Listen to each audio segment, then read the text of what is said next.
Sé que ya es un poco tarde para hacer un video dedicado a IT, que estuvo muy de moda hace un par de meses. Ahora, todos están hablando de cosas diferentes, aunque bien sabes que me valen madres, así que hoy decidí hacer un análisis acerca de esta película que puta madre, me ha parecido increíblemente buena y yo sé que las opiniones con respecto a esto están bastante divididas, pero como mi argumento máximo, debes entender que la historia es desde su origen, y con su origen me refiero al libro de Stephen King, una puta obra de arte, que de hecho ya había tenido una adaptación en una miniserie de 1990 también muy buena, pero inferior, y si por alguna razón no sabes de qué trata la historia, definitivamente debes quitar el vídeo y leer el libro, ver la miniserie o las dos películas, aunque de una u otra forma te recomiendo que definitivamente veas este programa porque claro, lo hice yo. Siempre es importante poner la historia en contexto porque partiendo de este simple hecho, resulta que siempre hay gente que se pierde de la idea central. En los Juegos del Hambre, por ejemplo, me sucedió que cuando la gente me contaba la historia, yo sentía que ellos habían visto una película y yo otra completamente diferente, así que, solo por si las dudas, a grandes rasgos, It aborda la historia de una entidad muy poderosa, un arconte que puede moldear la realidad alimentándose del miedo de la gente y que decide tomar el control de un espacio geográfico en donde devora cientos de miles de millones de víctimas a lo largo de eones, pues esta criatura es tan antigua como el universo mismo. Ahí, un día, en la época actual, se funda un pueblo llamado Terry, al que esta entidad convierte en un rastro gigante sin encontrar jamás oposición alguna hasta que un día se topa con un grupo de niños buleados por el mundo, un grupo de perdedores con una gran particularidad. Juntos, no le tienen tanto miedo. Ya he hablado de cómo generamos la empatía hacia otras personas. Pues bien, por increíble que parezca, muchas de las emociones que tenemos funcionan de la misma forma, de tal modo que lo que en una historia nos da miedo es aquello que consideramos podría llegarnos a ocurrir en algún momento y de esa forma, la película de Tiburón para alguien que nunca ha visitado el mar puede parecer una película de acción, pero esa misma película para alguien que todos los años visita el mar podría ser toda una historia de terror. Y en ese sentido, me parece razonable que a mucha gente no le asuste la idea de, ya sabes, encontrarse con una entidad interdimensional capaz de alterar la realidad. En México nos da mucho más miedo la diarrea. Sin embargo, mediante este video, quisiera replantearte al villano de esta historia y llevarlo a un plano más realista en donde plantearé una posibilidad perturbadora. ¿Puede It ser Dios? O mejor dicho, ¿podría Dios ser como It? Lo cual pensándolo bien suena mucho más perturbador porque claro, esto es conspiración paranoica. La novela originalmente se cuenta de adelante para atrás, es decir, que los protagonistas, ya adultos, comienzan a recordar que de niños un monstruo los molestaba y conforme más lo piensan, más perturbadora comienza a parecerles la idea de que hubieran podido vivir sus vidas sin apenas recordar todas las cosas horribles que llegaron a ver. Y es que, como he dicho, el villano aquí puede alterar la realidad porque es un arconte. En la historia no lo llaman así. En la historia, It es una entidad que tiene su origen en el macrocosmos, un lugar tan grande que en comparación con este, el universo es solamente una mancha, pero para fines prácticos es básicamente un arconte. En los evangelios apócrifos, en la hipóstasis de los arcontes, se dice que estos seres son de cierta forma los creadores del universo y luego de esto, la figura ha sido convertida en una especie de deidad a la que en general se le adjudican malas intenciones. La teoría del demiurgo en una de sus ramificaciones contempla el concepto de que el creador del universo pudiera no ser Dios, sino el diablo, por lo que el creador de la realidad, el demiurgo, sería un ente malvado. Pues digamos que esto es básicamente lo que sugieren los evangelios apócrifos, solo que en vez de un demiurgo existen varios demiurgos. En otras concepciones, los arcontes no necesariamente son los creadores de la realidad, sino solamente entes muy poderosos capaces de moldearla, y es bajo este concepto que podríamos no solo comprender mejor a It, sino encontrar cierto parangón entre It, los arcontes, y los demonios del cristianismo, los asuras del budismo y del hinduismo, o los djinns del islam, que para empezar, en teoría, son confirmadamente capaces de alterar su propia forma a voluntad. It, por su parte, Es capaz de penetrar en el pensamiento de sus víctimas para conocer sus más profundos temores, a pesar de lo cual ha tomado a modo de sello personal la forma de Pennywise, el payaso bailarín, basado en John Wayne Gacy, uno de los asesinos seriales más emblemáticos en la historia de la humanidad, culpable de la violación y asesinato de al menos 26 hombres en un lapso de 11 años. Gacy se hizo famoso porque durante su tiempo libre trabajaba de payaso para los servicios sociales, dando espectáculos en fiestas infantiles bajo el nombre de Pogo, el payaso violador asesino. Dios, cómo fue que nadie lo vio venir. En distintos videos ya he hablado acerca del concepto de que nuestra idea del bien y del mal no es en el fondo más que una construcción social y no una noción basada en la objetividad. Lo más perturbador aquí es que también he hecho otros videos que explican que la realidad podría funcionar de la misma exacta manera, no como un universo objetivo, sino como una red de información proporcionada por los propios observadores, al estilo de un juego de video, como en Matrix. Yo sé que todo lo que voy a decir a continuación es absolutamente jalado de los pelos, yo lo sé, pero con algo de licencia poética, durante un par de minutos, vamos a darnos la hipotética capacidad de teorizar un poco acerca de cuáles son los poderes que, en caso de existir, tienen los demonios. Me refiero a si tienen superfuerza, avientan fuego, se pegan en las paredes o qué pedo. En preguntas estúpidas, hemos hablado algo acerca de la Ouija. Esta tabla tras la que existen tantos mitos es perfecta para armar mi ejemplo súper jalado de los pelos. Verás, mucha gente permanece escéptica a este instrumento de adivinación que, a pesar de ello, se ha hecho ya de un nombre, por lo que al mismo tiempo mucha gente me ha manifestado que en caso de poder usarla preferiría no hacerlo, y no es para menos. A la tabla se le considera un portal y se le adjudican incluso algunas posesiones demoníacas, por lo que es sano tenerle cierto respeto. Pero, si a pesar de todo decides jugarla algún día, debes saber que existen ciertas preguntas prohibidas que en teoría es mejor no preguntar, y la más famosa de todas es preguntar por tu propia muerte.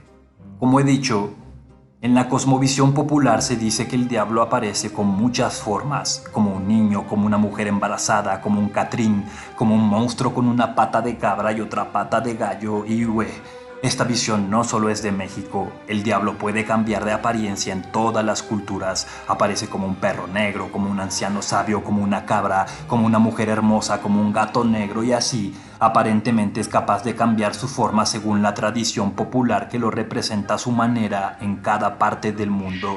Por lo que si tomamos a It como punto de referencia, podríamos decir que quizá, en caso de existir, estos seres interdimensionales, demonios, djinns, asuras, arcontes, son capaces de codificar el universo y moldear la realidad, por lo que entonces tiene mucho sentido que puedan cambiar su forma y que además nos puedan hacer mierda si les preguntamos directamente acerca de nuestra muerte. Si ellos pueden modificar la realidad y, al igual que It, dependen de nosotros para lograrlo, preguntarles acerca de nuestra muerte es verdaderamente una mala idea, pues implica que tú les abres la puerta para modificar este punto de la realidad. Y yo sé que esto suena súper jalado de los pelos, pero déjame clarificarlo un poco más a través de It. Yo vi ambas películas en el cine. Aún con la sala repleta, había gente que reía en escenas que yo consideraba muy perturbadas, pero claro, yo conozco el terror y te lo voy a definir así, de la forma más pendeja. En México, existen algunas historias de un tipo, un pare aleatorio, un bebedor consuetudinario sin remedio que un día, al regresar a su casa borracho, al abrir la puerta del baño, encuentra a su perro cagando en el excusado como si fuera un humano, con un cigarro en una pata y un periódico en la otra. Le mira y le dice: «Cierra la puerta». Ahora, quiero que te quedes con esa imagen, un perro cagando en un baño como un humano que encima de todo te pide que cierres la puerta. La imagen tal vez te puede parecer muy graciosa, pero yo te aseguro que si estando solo, medio borracho, tú te encuentras con algo así en la vida real, no te ríes. Otro ejemplo que gira en torno al mismo exacto sentido. Vas caminando por la calle y de pronto escuchas una voz en tu cabeza que te dice: «Mátalos a todos». Yo sé, No porque escuches esta voz vas a salir corriendo por un revólver para dispararle a todo el mundo, pero igual, ser consciente de tu propia locura, en este caso no te sirve de pura madre, y aunque no le hagas nada a nadie, si esa voz se repite, digamos, 2 o 3 veces al día, eso es suficiente para volver loco a cualquiera. En otras palabras, estamos más cerca del terror de lo que pensamos. Un solo suceso que nos afecte y esté fuera de nuestro control, o peor, fuera de nuestra comprensión, y en automático entramos en pánico. Una escena que hizo reír a la gente en el cine y que a mí me pareció muy tétrica, pero además es muestra de que la obra está llena de pinceladas referentes a información que solo se encuentra en los libros, es que se sabe que Richie es de hecho gay, y aunque esto nunca se dice textualmente en ninguna de las dos películas, sí tenemos esta escena de Pennywise volando hacia él, cantando algo así como "Sé tu sucio secreto", mientras la gente a su alrededor canta y baila en una coreografía muy mamona. No solo se hace referencia a la homosexualidad de Richie, sino que además es la muestra perfecta de cómo estas cosas, vistas por un tercero, pueden resultar graciosas, pero si te ocurren a ti, o al menos si me ocurren a mí, me cago 3 veces. Escuché a un youtuber muy popular, aunque la verdad no recuerdo a quién fue, diciendo que It era como un dios y que parecía poder matar aleatoriamente a cualquier persona en cualquier momento solo por sus huevos y que solo por eso la película le había parecido muy chafa. Pero repito, no todas las personas conocen el terror y por un efecto psicológico solo podemos reconocer en otros las emociones que nosotros mismos ya hemos sentido. Las leyes son muy claras. La víctima de It tiene que estar aterrorizada antes de morir. Al inicio de la película, el gay al que golpean y arrojan casi inconsciente al río ni siquiera ve a It, pero está obviamente aterrorizado. La niña a la que ataca debajo de unas gradas tiene una marca por la que los demás niños la excluyen y entonces Pennywise se ofrece a borrar esta marca a la cuenta de 3.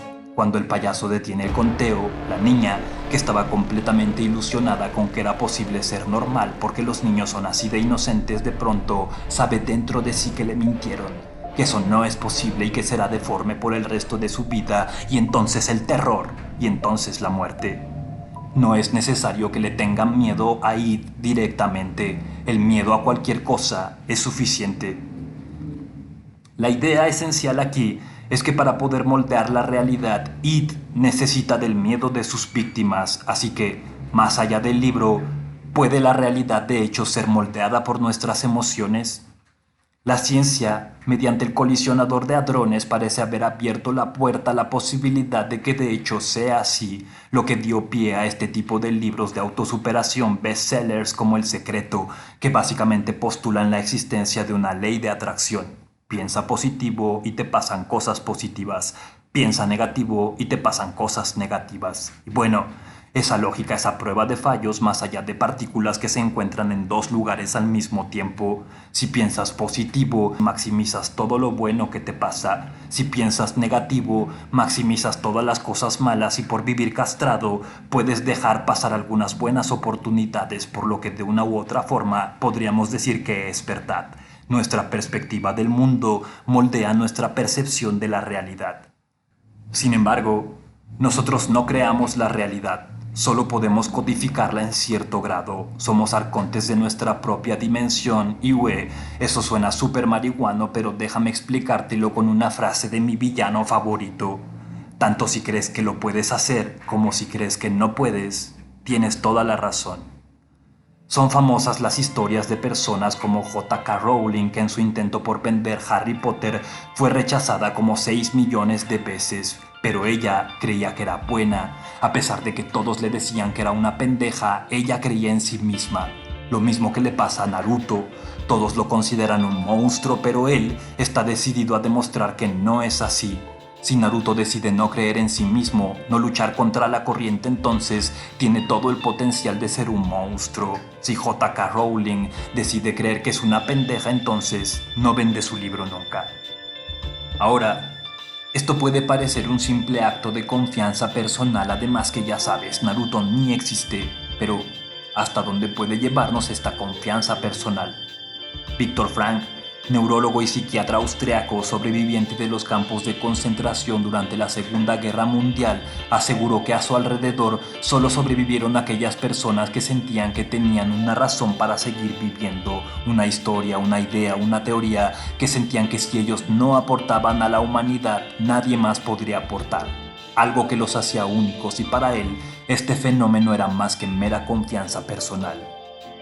En medicina, por otro lado, se han estudiado muchos efectos como el efecto placebo y otros tantos que parecen indicar que la evolución de una enfermedad no solo tiene que ver con los medicamentos que la persona toma, sino con otros factores como si el paciente confía o no en el doctor e incluso si mantiene una postura pesimista con respecto de su propia recuperación, pues se sabe de la existencia de un factor anímico que juega un papel trascendental. Entonces, parecemos de hecho poseer cierta capacidad de alterar la realidad mediante nuestra voluntad, y las ciencias modernas lo confirman, no como un hecho, sino como una posibilidad muy real. Cuando yo era niño, seguía la retransmisión de Dimensión Desconocida. Hubo sin embargo una racha de capítulos decepcionantes que me hicieron dejar de ver la serie. El último de ellos iba más o menos así. Un neoyorquino se casa con una africana y ambos se van a vivir a Nueva York. Ella es muy supersticiosa, tiene amuletos para todo, para el trabajo, para el amor y muchos más que obliga a que su esposo use. Uno muy particular es un amuleto que evita los ataques de leones, lo cual en África puede tener mucho sentido, pero en pleno Nueva York parece completamente innecesario. Un día, sin embargo, al despertar, el personaje principal olvida todos sus amuletos en casa y como aparente consecuencia tiene un día de la verga, lo moja un auto, lo orina un perro, lo corren del trabajo y para colmo de males, al regresar a casa, encuentra un león en su cama, según recuerdo, ensangrentada, haciendo referencia a que su esposa ha muerto y cuando el león lo ve, lo ataca y el capítulo termina.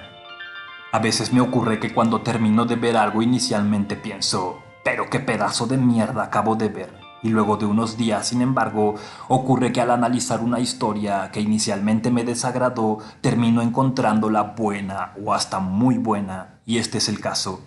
Cuando vi el capítulo pensé que era malo y dejé de ver la serie hasta que muchos años después, luego de arrastrar esta idea en el subconsciente, entendí que el autor tenía un mensaje entre líneas.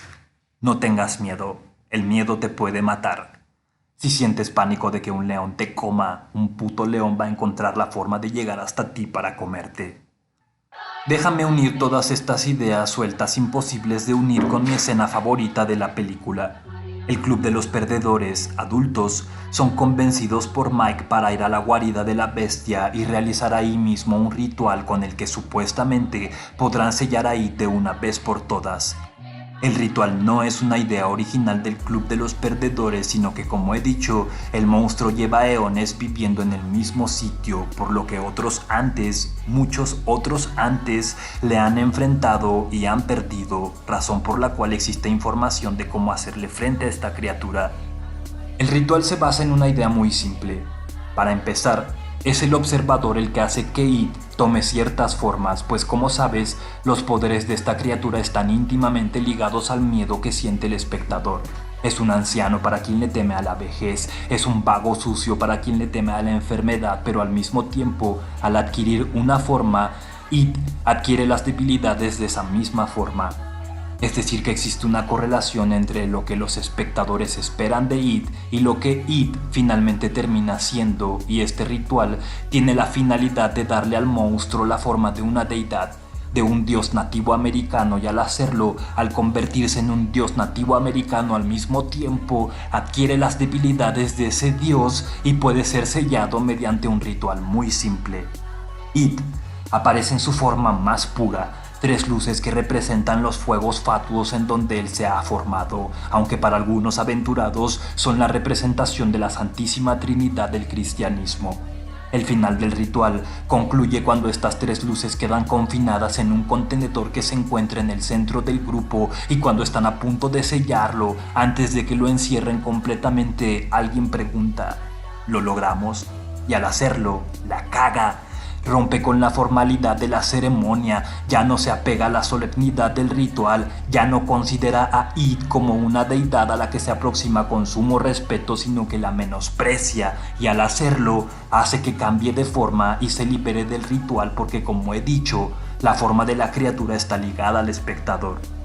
Luego, en medio de la pelea, cuando Eddie golpea a la criatura y la hiere de muerte, al principio piensa que la mató y corre hasta Richie, y mientras lo trata de ayudar, en vez de decir "lo maté al muy hijo de puta", dice algo como "creo que lo maté", y entonces, al aparecer la duda, Id lo hiere de muerte a él porque esta, aunque parece una batalla que se desarrolla en el plano físico, es en realidad una lucha de voluntades, una pelea mental. Ahora, podría convencerte de revalorar al villano de la película si te dijera que la realidad podría de hecho estar programada para funcionar de la misma forma, para responder a nuestra manera de pensar. Ya te he puesto los ejemplos como el efecto placebo, en el que una persona recibe supuestos medicamentos sin ninguna sustancia activa en realidad, es decir, recibe falsos medicamentos, pero a pesar de esto se cura, básicamente mediante su propia voluntad.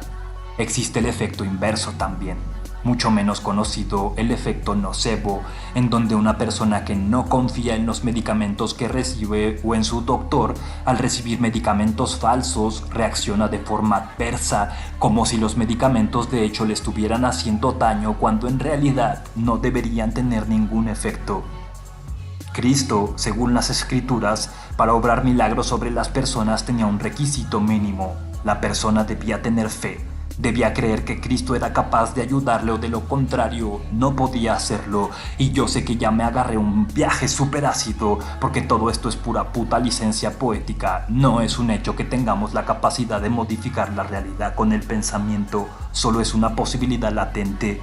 No es un hecho que los demonios existan, es solo una posibilidad latente. No existe la certeza de que Cristo existiera, menos de que fuera capaz de hacer milagros. Es una mera leyenda y sin embargo, si seguimos mamando un poco más y creemos que Cristo era de hecho Dios, implicaría que tenía un poder muy cabrón como para teóricamente curar enfermos y hasta revivir muertos. Pero incluso así, cuando revive a Lázaro, se dice que Lázaro creía en Cristo en vida, por lo que a través de todos estos ejemplos siempre aparece esa condicionante: quienes son ayudados por Dios deben creer que pueden ser ayudados por Dios, lo que en este viaje super mega jalado de los pelos implicaría que Dios puede moldear la realidad, pero quiere o necesita de nuestra aprobación para poder intervenir. Igualito que Id, solo que Id es malo y Dios es bueno, o eso es lo que nos gusta pensar. Hace no tanto tiempo, dediqué 2 videos de este mismo canal a explicar por qué la Iglesia Católica podría ser de hecho una iglesia satánica, y de ser cierto, además de complementarse de alguna manera con esta otra idea, me hace pensar un par de cosas bien perturbadas. Los experimentos más recientes de la física cuántica, de los que luego hablaré, parecen sugerir la existencia de varias realidades diferentes conviviendo en una misma dimensión. Si el diablo tiene poderes parecidos a los de Id, entonces los demonios podrían tener básicamente poderes parecidos a los de Dios, pero en una escala menor, lo cual explicaría por qué el diablo se cree semejante a Dios en la teología judía, pero además explica por qué el diablo busca la adoración de los hombres. Esta le da poderes, y si el diablo se disfraza de Dios y consigue engañarnos a todos para que le adoremos, eso sería como preguntarle a la cuija por el día de nuestra muerte. Sería el final de todo, aunque claro, creo que esta vez sí que he ido demasiado lejos, porque la locura es conspiración paranoica.